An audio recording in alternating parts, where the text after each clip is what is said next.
to the 4th episode of my craft podcast, Jess Nicole Handmade. It's been a year since my last episode, so I'm a little out of practice. I actually spent hours today trying to figure out how to use my fancy camera that I used to use to film these, and there was one thing I just could not figure out, and I spent hours trying to do that, still didn't figure it out, so now I'm filming this on my phone. It's strange, but it feels a little less official, I guess, filming it on my phone. But I meant to start this hours ago, like you can see behind me, that I am losing daylight. The sun is so low in the sky, maybe it adds a nice mood lighting element. So like I said, this is my craft podcast. I am not specifically dedicated to knitting, although I do a lot of knitting. So I'll be sharing some of that with you today. And I also do sewing and some other random crafts, so I like to just share all of it. Today I will be sharing a few projects that I've finished. You can see behind me, and I'm also wearing a couple of them. A few things that I'm currently working on. And then at the end, I'll go ahead and share some of the things that I've newly acquired, like supplies and a couple patterns. I don't have much to announce. There's only one thing that I actually did want to announce, and I have started a Substack. And that was sort of born from the idea that I wanted to have a way to share long form information. You know, the main place that I share my crafts is Instagram, and the way that I want to share it, Instagram doesn't work for that. So I thought of maybe a blog or an email list. And then I realized that if I'm sharing the way that I want to, I would like a place to archive all of these. So then I thought of Substack, which I only just learned about Substack. What I want to do is share a monthly newsletter starting at the end of this month, sharing all of the projects that I've worked on in that month. I just thought that would be an easy way for me to not pressure myself to create constant content. So share images with links to patterns, sometimes short tutorials, and it will eventually become a monthly publication that's archived on Substack that people can subscribe to for free and go and read them and look at them and find all the resources and information. So if you would like to subscribe or check it out, I'll put a link in the description of this video. I'm planning to share the first one August 26th. Wow, that's in a few days. Okay, that's very soon. Okay, so I'm sharing it very soon. So I'm going to start with the things that I have finished. I think the best way to do that would be to start with what I'm wearing now. And that is this that you see here. This is a Bolero. It is from Alabama Chanin patterns. I have loved Alabama Chanin style clothes for so long, ever since I first saw them, and they're really meant to be hand sewn from start to finish. So now with this garment, I did not hand sew everything, all of the internal stitches, all the things that are not visible, I used my machine. But I did hand stitch the felled stitches that you see here, and then this too. So the binding along the edge, I hand stitched that as well. And I've actually been meaning to make this specific garment ever since I got the book, and I hadn't made one. I will say that I think I should have made maybe one size bigger. I think you can see here that it's pulling a little bit in the armpit. Or maybe that's a fitting issue, or I should adjust the pattern a bit and make the armhole a little bit bigger here.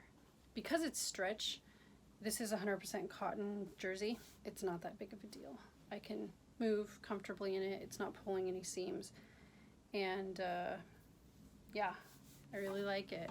The fabric, I dyed myself, and I just used RIT dye. On the RIT website, there is a formula guide for making basically any color. I will say that that's not 100%, but it gives me a guideline for getting the colors that I want. To get sort of olive green like this, I think I used apple green and dark brown, and then there's ratios and time. And to be honest, every time that I dye fabric that way, I get something different. So I try to do a large piece of fabric at once that will make one garment. Anyway, because I can't really recreate it. I'm a novice at fabric dyeing, so that's how I do it. So I was really happy when I got this color. It actually might have been the second try. Almost every time that I dye fabric, I have to over dye it because it didn't come out quite right the first time. A lot of times it's not dark enough. I don't leave it in long enough. This Bolero is the first finished object that I made. And the next one actually has an extra announcement to go with it, and that is the skirt that I'm wearing. This skirt is something that I shared on Instagram a while back. I made the pattern myself. It's basically a gathered circle skirt with a wide elastic waistband. And I used 1/4 inch elastic in a few channels to make the waistband instead of one large one. I thought I was going to use shearing, but I really like how this turned out. This was just an experiment, and I dyed this fabric, same thing, Rit dye, and just sort of ended up with this color. I used the guide and tried for a color. I'm very much an experimenter and sometimes don't take good notes. I don't know what I used to get this. I think it was teal and maybe some taupe. I really like taupe. It gives a dusty color to everything. And then I added lace to the bottom.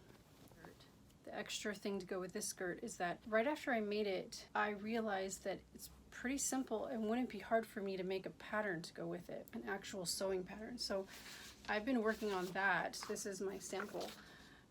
I need to cut this out and try to make another one to see if my pattern actually works.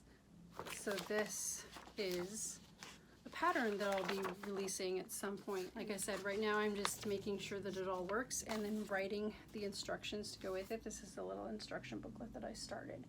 So I have to write out all the instructions, test out the pattern, and go from there. But I will be eventually sharing this skirt pattern, and I'll share a video to go with it too, because what I'd really like to do is share the patterns, make it simple for people, but also share how I made it, because it's not that complicated if somebody wants to do the extra work to create their own pattern for it. Because like I said, it's a circle skirt that's made larger to make it gathered and to work with the elastic waistband. So anybody that doesn't mind doing a little extra work to make a garment can figure it out. It took me some time to figure this out, so I want to make it easier by creating a pattern to go with it. So another thing that I made recently was this top. This is an Ogden Cami hack. I found the instructions for this pattern hack on the True Bias website. So True Bias is the maker of the Ogden Cami, and I just followed the instructions that they had. I already had the pattern for the Ogden Cami, so I used that as the base and made this top. I did do a little something extra in the back. It didn't work out exactly as I planned. I should have made it out farther, right, so that I could have cinched this in. Really, when I wear it, this has to come all the way in, so it doesn't really look as cute as I wanted it to. And so the fabric that I used for this is a cotton wool. It is Swiss dot. It's this beautiful turquoise color, and then it's lined with a cool brown. I love the color of this fabric too. And I think I bought both of these fabrics from the same Etsy seller, and I can leave a link in the description if you want to get them yourself. I didn't line the skirt part of it, but I'm actually pretty proud of this. I did a pretty good job with the finishing. There's one thing, the buttons aren't actually functional. I didn't get the loops the right size, so I just sewed it shut.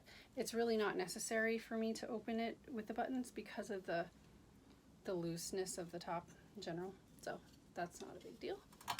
Okay, and then the other thing that's hanging here is a skirt. Again, this is from the Alabama Chanin book, and this is the pencil skirt pattern. It's so simple, doesn't take much fabric. This again was fabric that I dyed myself with Rit dye, and I think I always use turquoise, sometimes evening blue is another color that they have, and taupe. I think I used taupe and turquoise in just, you know, a light ratio. And then I got this color. I'm actually really proud of all the hand stitching. Again, this one, I didn't do the side seams, like the inside seams. I used my sewing machine to do the ones that are not visible from the outside. And it is a true wrap skirt. These ties come apart, and this is open on the inside, but because it comes all the way across, it never makes me uncomfortable. I know that it'll stay closed. I recently wore it out in public and felt completely comfortable. It didn't flop open inappropriately. So the next couple things that I've made are all in the same category. I really like making undergarments for a few reasons. They're so small, so they don't take a lot of fabric or materials. The time in general isn't that long because, again, they're small. And there's so much room for embellishments or shaping. They're really fun to make. And then I recently got sort of obsessed with knitting bralettes. I got a few patterns for bralettes, and I've finished 2, and they're right here. I have 2 more actually on needles, and so I'll show those next. But what I'm doing is just sort of testing out the different patterns to see what I like and kind of creating a collection for myself. The first one here is called the Aphrodite Bralette. There is something extra I did here. I did it for both of them, and you can see that it's kind of puckered up. And that's because I added elastic reinforcement around all of it. It was a little loose to start, and I can insert a video showing what it looked like before I added this, just to give some reference. The thing about a knitted bra, or a knitted garment in general, is that it's got a lot of stretch, a lot of give. Unless it's very tightly knitted or there's some kind of elastic in it, it's going to stretch and not really hold in the places that you want, especially a bra, to hold. So I put elastic in this area right here, and that makes it stay down here. When I wear it, this part stays in place instead of kind of just coming up like that. That's what it did before. And everybody's body is different. I think that it probably works just fine for some people not to do this and it still stays in place, but for me it didn't. If it's absolutely perfectly now, I'm so glad that I did this. I think that I'm going to add elastic to every one of the bralettes that I make from now on, and maybe other knitted garments as well. It just helps hold all the stitches together. One thing though, I will say, the previous video that I posted here on my channel showing how I did this. So if you want to do it to a bralette of your own or a knitted garment in general, you can watch that video, and I showed it's pretty simple if you crochet. So I crocheted it all on. Okay, but so this bralette, again, the Aphrodite Bralette, made by Soapy Knits, and I'll leave a link in the description to the pattern. This is the yarn that I used, the Woolfolk yarns in Tauve DK, and the color is TDK14. It's dark green with like a yellow undertone.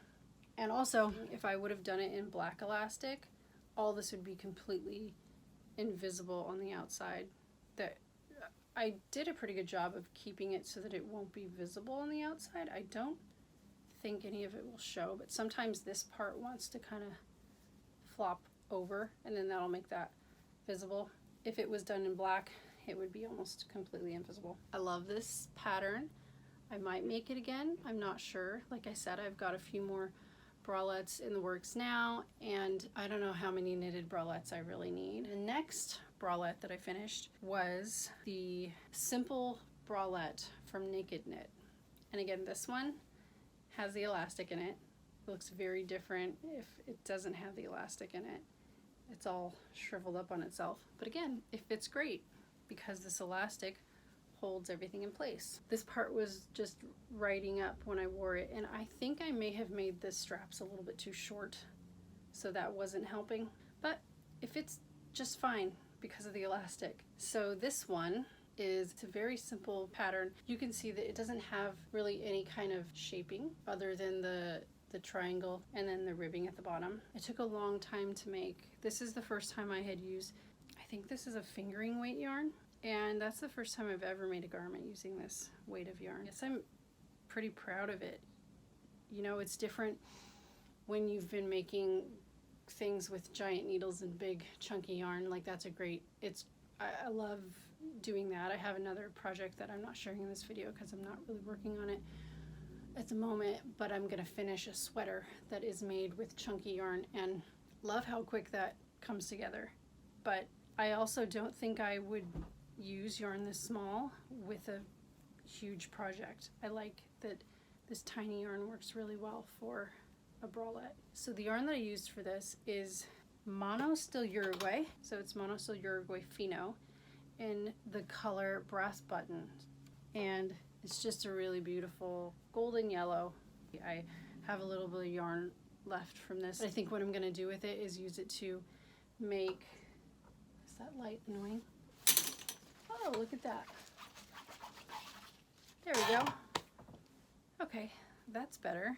Yeah, so I've got a little bit of yarn left. I've got a small ball left. And I think what I'm going to use it for is crocheting trim on things like skirts. Like on this skirt here, I used already made cotton trim. But I could do the same with crocheting trim. The last finished, I think it's the last finished garment that I have. Another undergarment. This one is sewn. I made boxes. Well, I didn't make the box. I bought a blank box, added a few things to it, a little extra thing, little cute things, because I have so many projects going that I thought it would be nice to put them in boxes. I guess that's kind of a finished project that I can share. These are my project boxes. Well, this is one project box. Let me show you what else I made. So I made big project boxes and I made little project boxes. But again, like I said, I didn't actually make the box. I bought cheap boxes that already had, they came with the little clasp and the hinges. And then I took them apart, stained them, and waxed them. And then I added little dividers to them. And so I measured out where I wanted these different pieces to go and had those cut for me. And then those are sanded and stained and put into these boxes. So the small boxes I'm using to hold my embroidery thread. So that's what they're used for right now. I wish that these actually had room for the little nameplate that the bigger boxes have, but it just doesn't work. So they're without it, but I would have put the little name tag on the front and put what's in the box. Like for these, it would be like the color, family, which embroidery thread is in there. Okay, back to the project that's in here, short stays. So I've been pretty much obsessed with Regency fashion since I think it was mid-90s. I think the Emma movie with Gwyneth Paltrow came out in 95. I looked it up recently. I watched that movie so many times, and I know that it's not period correct. Most movies aren't, right? But I later researched the era in general for the fashion and just really became enamored with that style. This is the first time I've ever made short stays or stays in general, any type of corseted type thing. Anyway, I've always wanted to make one, and I think I'm gonna make another pair. I'll tell you why once I show you these. And I don't have anything to wear with it. Me building my own wardrobe like I am, I will just figure out things that will kind of like work with this style of undergarments. Or these are my Regency short stays. These took a really long time to make, months actually, but partly that's because I set them aside for a long time because fitting was a real challenge. I knew that these were going to take a long time. There's 3 layers of fabric in here. There's a middle interlining, I think you call it. So this thick canvas, and then the fabric that's on top is a wool blend kind of felt. Inside, I used a stretch fabric that I actually designed myself, and it's a organic cotton. So there's no like lycra or spandex in it. It's just cotton. But it's a jersey fabric. I think I'll actually be making the same pattern again. I like the front closure. A lot of stays have a back closure. And I do want to make a pair that have a back closure too, but I like the front closure. It just seems really practical. What do I want to say about this? It's too big. Like just, that's the main problem. It's just literally too big. And I think I kind of knew this when I was beginning, because what you do is you make the pieces for the interlining first, put those together, and then figure out if it fits. If it doesn't fit, then you start over or make adjustments. I did make adjustments. You can see here where I kind of folded these in. I changed the gussets to be smaller, and I made them longer actually. So mine has more narrow gussets than the original pattern, and I made them longer because I'm not really going for the super high shelf look. I wanted it to actually fit like around my bust and give a little bit of lift, but not a, you know, not super high, unnatural looking. But the problem is that the whole thing is a little bit too big. So when I put it on, the lacing comes right together. There's supposed to be about like 2 inches between the two pieces. I don't have that. Put it all on. So it's not really supportive, and it kind of feels like it's riding down when I wear it. And so I thought about taking it apart and fixing it, and I know that I can. It'd be a lot of work, but I understand how to do it, to take it in the back, in this back seam. There are 3 layers of fabric, so I'd have to cut into all 3. But not just that, I mean, I have to take apart the binding, and there is a seam that I hand stitched. I stitched in the ditch all through all of the seams to fuse the pieces of fabric together. So that's doable, but the thing is, this being too big it's not the only problem. I could fix that, but I can't fix a few other things. So you can see that the straps are set really wide, and like that's cool, but I should have not had that happen. I don't know if the pattern does that specifically, or if I kind of messed something up with construction and made them go out too far. It doesn't really work for me. I want the straps to fit more on my shoulders. So when I remake this, I will either change the straps to make the angle, like change the angle of the straps slightly, or fix whatever I did wrong that made the straps come out this far. So there's that. Like that's just the way that is. I'm not going to take it apart that far to redo that. And then this lining is a stretch fabric. That's obviously not recommended. What's recommended is to do the same thing. So make the gussets, do the stitching on 3 layers of fabric. I thought it would be cool if I would use stretched fabric and skip that step on the inside. And it kind of worked. When I do this again, I won't use stretched fabric. I don't think it was worth it to like skip that step. I think it would make the whole thing smoother. Like I think you can see there's a little bit of puckering going on, and that's because of the stretch. Like I had to hold the fabric taut while I was stitching the binding on and holding, like putting things together, because you have to stitch all the gussets down, like you can see on this side. I stitched all the gussets together, stitched all the layers of fabric together. I thought I'd try it. I think I'm going to make a whole new pair. And I'm thinking for now I'll just hold on to this just sort of as a guide as I'm making the next pair. But after that, I'll probably give them away. I don't know if I would sell them. I'm not sure. With things like this, it's kind of hard because so much time went into this. So I'm not sure what I'm going to do with these. Here's my box.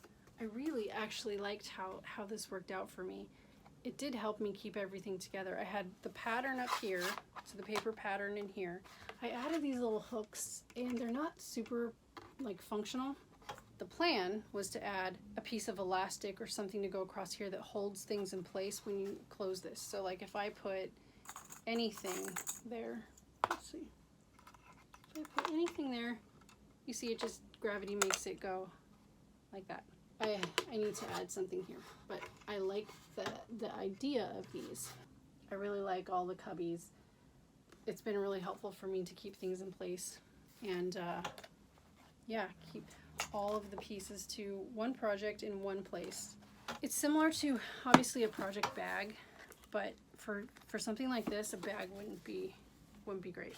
I think it's perfect for a project like short stays or corset. I guess you'd need a bigger box if the thing was rigid and long, but so I will be using this box again when I make my next pair of short stays. Now I can show you what I'm working on currently. So let's start with knitting. Oh no, let me show you the other Regency inspired garment. This, and I made this first before I made the short stays, and I've not made a Regency dress at all. This is a sleeveless Spencer done in the Alabama Chanin sewing style. I wanted to put them together, my love of Regency fashion and my love of Alabama Chanin sewing, like the jersey, cotton, and the hand stitching detail. So if you're not familiar with Alabama Chanin garments, then this might look kind of crazy to you. It is called reverse applique, and I did it with a stencil. And so there are 2 layers of fabric, and actually the fabric is this one here and then this one here, so these match.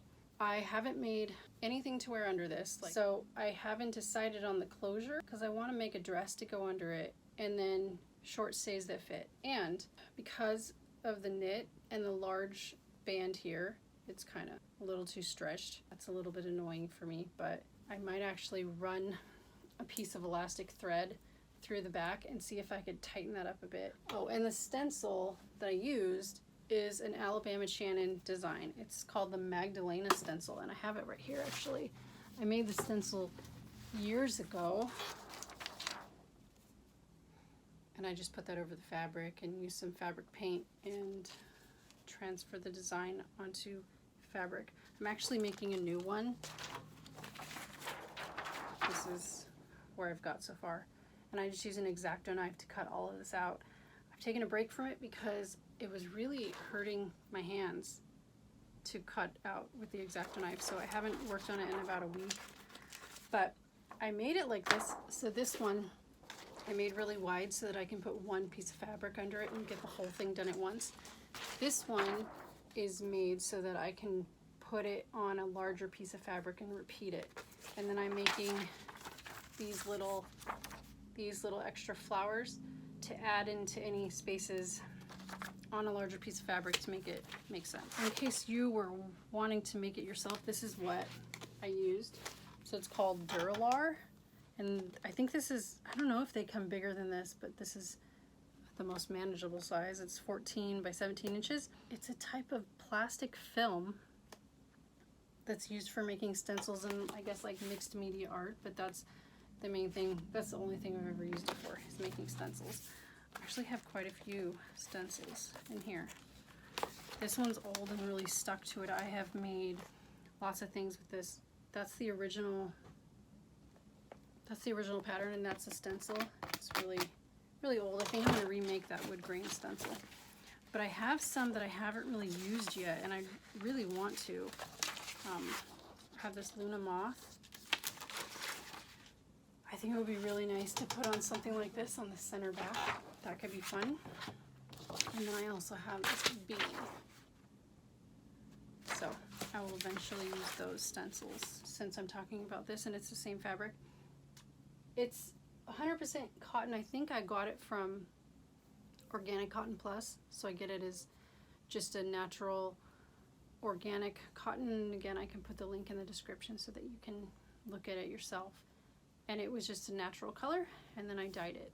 So this was a little bit of fabric I had left over from doing these 2 projects, and so I made this with it. That's another thing about making small things, like small garments, like undergarments, that I can use scraps of fabric. Oh, let's move on to what I'm working on for knitting. This is fingering weight yarn, and this is the Monostil Uruguay. It's a single ply yarn, and this is their, again, it's that Fino. That's the type of yarn it is. This one's called Ivory Letter Opener, and so I am making a cream colored bralette. This one is going to be by Naked Knit, and it's the basic bra. This will take me a while. I'm on the bottom band, and it's cast on with a provisional cast on, so that's why you see this golden color here, and I just used the same type of yarn in that contrasting color so that I can see it and take it apart eventually, because this gets folded over and a piece of elastic goes in there to be the underbust band. Yeah, so that's going to take a long time because I'm just sort of working on that when I want some mindless knitting, or just, you know, when I feel like doing it. Next pattern that I'm working on now is a bralette. This is the bag that I'm using for it. I didn't make this one. This actually came with some linen. It came with my pillowcases. It's from Cultivar, and I actually really like it as a project bag. It's just, it feels nice. It's perfect size for something small like this. And so this is by Jessie Made Designs, or Jessie Made, get mixed up what the brand name is there. This is her Ripple Bralette in the DK. So she has two different styles of her Ripple Bralette. There's like the original, I think that's a fingering or sport weight, and this is the DK weight. So that's what I'm making here. I think it's my 4th or 5th try at making this pattern specifically. So the thing about it, and she states it in the pattern, that it can be challenging to get the gauge correct, and she recommends using more of a worsted weight if you can't get the gauge just right. Because you can see there's a lot of negative ease in this, like clearly it's gonna stretch a lot. And if it's not quite right, it's gonna be a teeny tiny top. Anyway, so she said to use worsted in the pattern or a bigger needle.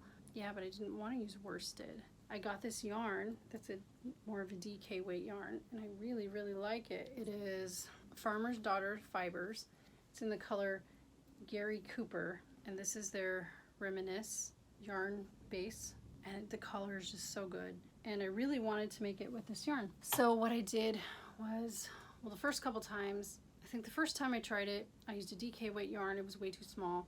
Then I upped my needle size, and I forgot what wasn't, just something wasn't quite right. I recalculated my numbers to make sure that that wasn't the problem. And in the end, what I'm doing now, or on this version, I increased this, I think I increased by 2 sizes to what I measured for. So now I increased by 2 sizes using DK weight yarn, like the pattern's name. I'm using the recommended needle size, so I didn't go up a needle size, but I did go up 2 pattern sizes and use the DK weight. So I'll let you know how that goes. Maybe I'll have it done by my next podcast episode. I kept going because I don't think it's going to matter in the end, and I really want to just see this project through. But you can see that my ribs have a lot of different stuff going on. I was experimenting with stitching into the front or the back loop on pearls and knit stitches to see what the right way is to do it, so that I don't get a lot of laddering. The time when I thought I was doing it the right way, I have all this space in between, and so that's not good. When I knit in purl, like if I'm knitting and purling in the round, most of the time I knit in the round and it's all knit stitches, like if I'm making a hat or something, and I'm always knitting into the front loop. When I purl, I always purl into the front loop. And then I realized, after learning how to do a twisted rib, I never realized that I was always making a twisted rib on the opposite side of my knitting. But then when I tried to do it where I'm knitting in the front, so knitting in the front loop and purling in the back loop, that gave me so much space right after my last purl, and I don't like it. So then I switched a couple different things, tried different things, but then realized all I needed to do was just go back to the way I've always done it. Knit in the front loop and purl in the front loop. So that's what I'm doing now. Again, it's making the raised side on the back, but it's fine. I just want to finish this project so that I can see if it actually fits and if I like it. I've been following another podcast. I'll put it here, Wild something. Anyway, she loves this pattern, uses it all the time, knows it really well. She's got it to fit her perfect, and it's a really basic, really nice basic garment, and I think that it would be really nice to just have a few of them. Hoping to finish this soon, and I love the color. Okay, so let me share one more work in progress that it's a real challenge for me. I've been working on this for a while now. I have been enamored with the Doan fashion brand. So if there's any brand that well emulates my style, it's Doan. The airy fabrics, a lot of their styles have empire waist, or just the way that the elastic is used and the trim, the colors, just all of it. So they make a couple dresses with a specific bodice that I love. The Ishia dress is one of them. And there's another dress that they use like pattern pieces sort of to make different garments. I've noticed that with their dresses and tops. I figured out that it's not complicated. I basically want to make it. Like, not exactly, because really, like, I could splurge and buy one of their dresses. I don't even think that they have that specific dress in stock because it's really popular. I'm not sure that I love the fabric that they chose, or that the skirt's exactly the way I want it, or the sleeve. So I want to make a dress using that bodice. But it's been so hard for me to wrap my head around, for some reason, making a raglan sleeve. So that's a peasant top is usually a raglan sleeve, and that's what this dress has. It's the raglan sleeve. So the neckline is part of the sleeve. So that is a specific pattern. The sleeve is much different than a normal sleeve. So I have been trying to figure out a pattern for that, and I think I have. The thing about a dress or anything with puffed sleeves or a lot of gathering is it's a lot of fabric. So when I make a pattern to test, I have to make a test garment, and so I've made one so far and it wasn't quite right. So I went back and started over with making a pattern to go with it, or pattern to make the dress, and then I don't have enough muslin fabric to test out my new pattern. I'll show you the pattern. So this would be the center back. So most of the fabric is actually in the sleeve because of the way the neckline is. It comes low and the sleeve is a big portion of the neckline. So this is my sleeve. It's huge. So I don't have enough muslin right now to make the sample, and I don't feel like getting more at the moment. So I'm putting this project aside for now, but it's something that I'm really excited to make.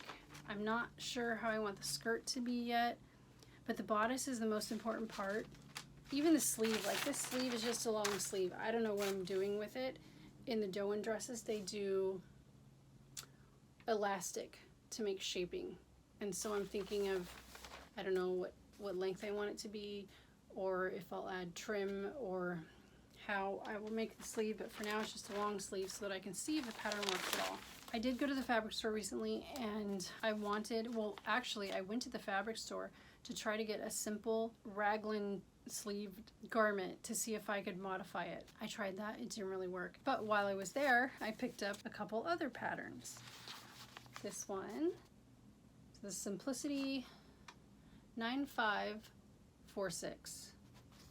Just a sweet top with cute details. Again, Doan has had a few garments where they do this type of neckline, and I love them. I think they're usually like a nightgown. I think that would be nice, maybe just to extend this long and do that sleeve is cute. So is that one. Yeah, so I'm thinking of using this pattern to make a nightgown for myself. And then this, I just thought would be fun to try. Again, kind of my obsession with undergarments and vintage undergarments. Why I was drawn to this was the shorts. I don't know how it's going to be wearing shorts with buttons underneath the skirt. Maybe not practical. I might try to do some sort of elasticated waistband. I don't know. I'm going to play around with the closure on this to see if I can make it more practical. And bonus, it comes with this cute little bralette pattern as well. So of course I'll be making that.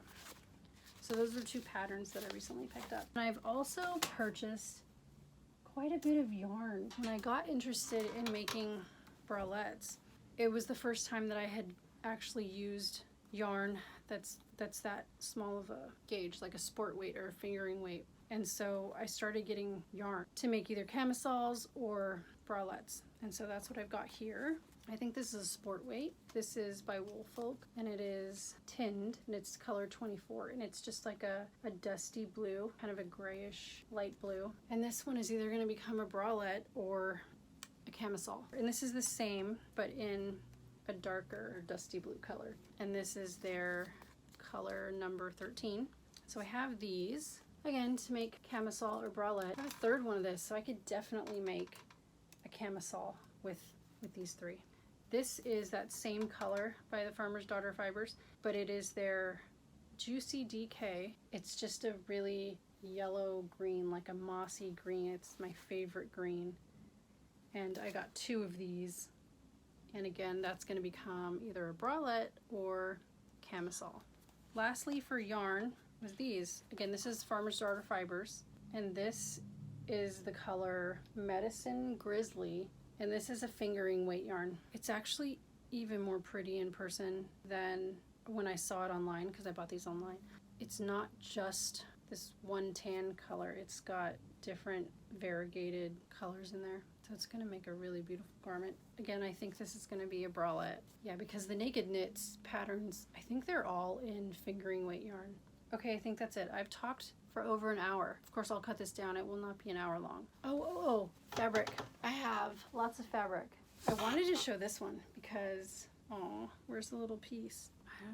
This eyelet fabric that I got here. I purchased this to make a Regency dress, and I think that is what it's going to turn into. But when I got it, it was much more of like a bubblegum pink, and I'm looking all around because I cut off a piece of it so that I could see the original color, and I can't find it.